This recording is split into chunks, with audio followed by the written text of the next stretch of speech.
મારા જય શ્રી કૃષ્ણ. આજે હું તમને દીકરી વિશે થોડુંક કહેવા માંગુ છું.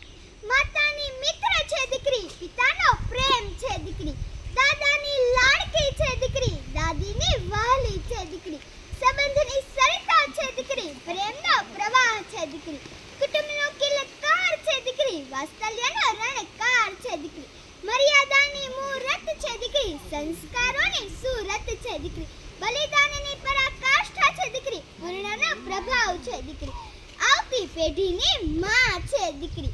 દીકરી માત્ર પરિવારનો ભાગ નથી, પરંતુ પરિવારની શાન છે. દીકરી જ્યારે જન્મે છે તે જ દિવસથી ઘરનું વાતાવરણ પ્રેમ અને ખુશીથી બદલી દે છે. તે માતા પિતાના સપનાઓને સાકાર કરવાની શક્તિ ધરાવે છે. આદર્શ દીકરી એ છે જે શિક્ષણ દ્વારા પોતાનું ભવિષ્ય ઘટાડે છે. તે સંસ્કાર અને સંસ્કૃતિને જાળવી રાખે છે. આજના યુગમાં દીકરી શું નથી? ડોક્ટર, એન્જિનિયર, વૈજ્ઞાનિક, ખેલાડી અને દેશની રક્ષા કરતી સૈનિક પણ બની રહી છે.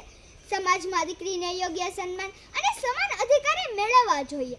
તો સૌએ મારી સાથે સંકલ્પ લેવો જોઈએ કે દરેક દીકરીને પ્રેમ, સન્માન અને સહારો આપીશું. કોઈ પણ દીકરી સાથે ખોટું નહીં થવા દઈએ. જય શ્રી કૃષ્ણ.